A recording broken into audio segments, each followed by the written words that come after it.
आप सल्लल्लाहु अलैहि वसल्लम ने फरमाया कि जो शख्स अल्लाह की राह में जिहाद के लिए निकला, अल्लाह उसका ज़ामिन हो गया। अल्लाह ताला फरमाता है, उसको मेरी ज़ात पर यकीन और मेरे पैगंबरों की तस्दीक ने इस सरफरोशी के लिए घर से निकाला है। मैं इस बात का ज़ामिन हूँ कि या तो उसको वापस कर दूँ सवाब और माले गनीमत के साथ, या शहीद होने के बाद जन्नत में दाखिल कर दूँ।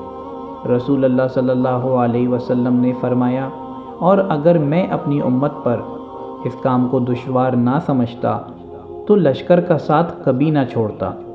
और मेरी ख्वाहिश है कि अल्लाह की राह में मारा जाऊं, फिर ज़िंदा किया जाऊं, फिर मारा जाऊं, फिर ज़िंदा किया जाऊं, फिर मारा जाऊं। हदीस नंबर 36, सही बुखारी।